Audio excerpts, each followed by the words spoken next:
옛날 고대에는 길흉 화복을 알기 위해 점을 치는 행위가 많이 있었습니다. 그 중에 거북점이 최고였는데 거북이를 잡아서 죽었습니다. 거북이는 배딱지를 얇게 벗겨낸 다음 이런 문양을 새겨 놓는 겁니다. 가득히. 그리고 얇은 껍질이기 때문에 불로 살짝만 지져도 이것이 이렇게 갈라집니다. 그러면 이 내용을 보고서 길하다, 흉하다, 이 전쟁에서 우리가 이기겠다, 왕자가 태어나겠다, 이런 것을 점칠 수 있었던 것입니다. 선생님, 그러면 그 내용은 어떻게 알아요? 어떻게 갈라져요?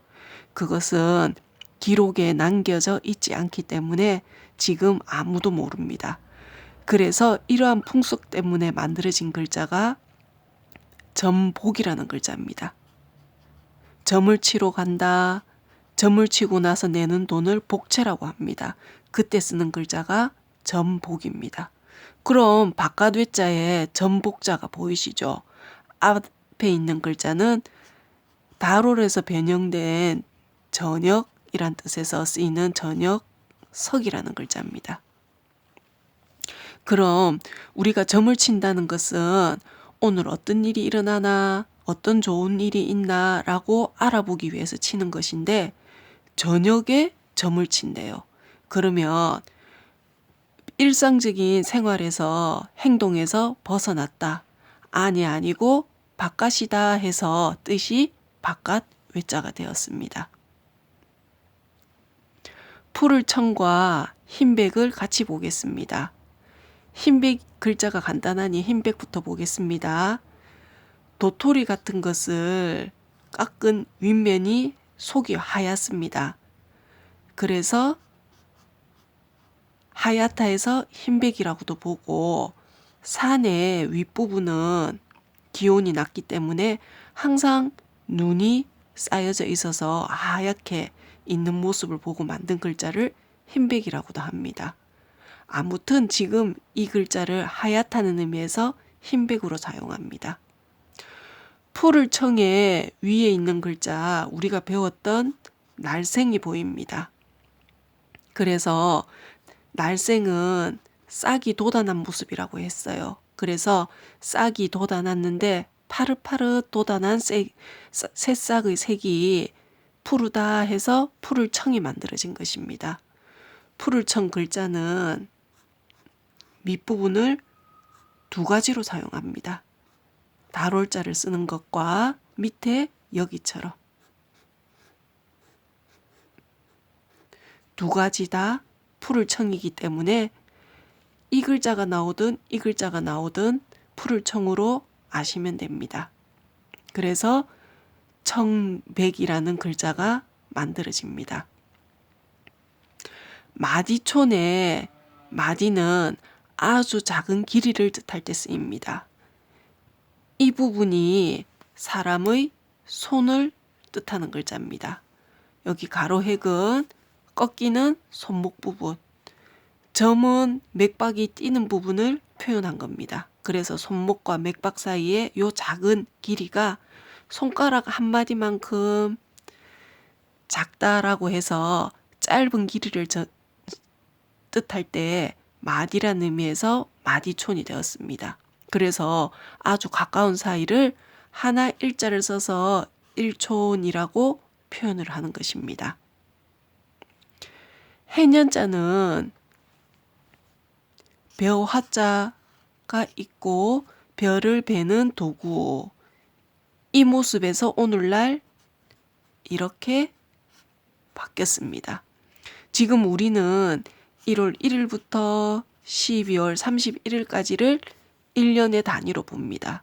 그러나 옛날에 농사가 농경이 위주였던 사회에서는 추수를 하는, 벼를 거둬들이는 추수를 하는 그 시점부터 수확을 하고 겨울을 지나고 봄에 씨앗을 뿌리고 여름에 자라서 다시 추수를 하는 이런 과정을 1년으로 본 것입니다. 그래서 이때 해는 1년을 뜻하는 글자여서 2020년, 2050년 할 때 쓰는 해년으로 쓰이는 글자입니다. 긴장의 기는 길다라는 뜻으로 쓰입니다. 여기에는 노인이 있어요. 자, 세월이 아주 많이 사셨기 때문에 허리도 굽었고 지팡이도 짚고 있습니다. 그런데 옛날 우리 조상님들은 몸의 신체는 부모님이 물려주신 소중한 것이라 해서 훼손하지 않는 것을 최고의 미덕으로 여겼습니다. 그래서 신체 일부분인 머리카락을 자르지 않았어요. 그러면 나이가 많을수록 머리카락이 길었겠죠. 그래서 여기 이 부분이 긴 머리카락을 강조한 것입니다. 한번 써볼게요. 붙여 있는 것처럼 보이지만 아닙니다. 따로 쓰셔야 됩니다. 이렇게. 이 긴장자는 길다라는 뜻도 가지고 있지만 원래 머리카락이 긴 노인을 뜻하기 때문에 어른이라는 뜻도 가지고 있습니다.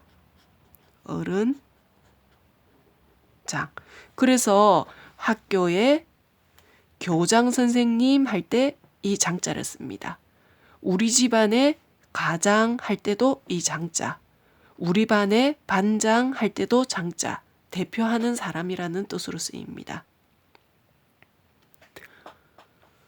마지막 군사군자를 보겠습니다. 군사군자의 밑에 있는 글자만 따로 빼보겠습니다. 자, 이 글자를 수레라는 뜻으로도 쓰이고 자동차 할 때 차라는 뜻으로도 쓰입니다. 그래서 수레일 때는 거, 자동차일 때는 차. 그래서 음이 수레 거도 되고 차도 되는 글자입니다. 옛날 수레를 바퀴가 있고 빠지지 말라고 바퀴가 빠지지 말라고 하는 이 축이 있을 거예요. 중간에 물건을 실는 부분, 양쪽 바퀴 빠지지 말라고 하는 이 축을 이렇게 표현한 것입니다. 그래서 수레라는 글자가 만들어진 거예요. 그러면 여기에 수레가 있고 위에 덮개 같은 거 보이시죠? 수레는 옛날 지위가 높은 귀족이나 제후들이 이동하는 수단이었습니다. 그런데 더 많이 쓰이는 곳은 전쟁터에서 더 많이 쓰여졌어요. 전쟁터에서 물자를 옮길 때 식량을 담아서 가거나 아니면 무기류를 담아서 옮기거나 할 때 위에 덮던 덮개를 이렇게 표현한 것입니다. 그래서 군사를 뜻하는 군사군이라는 글자가 되었습니다.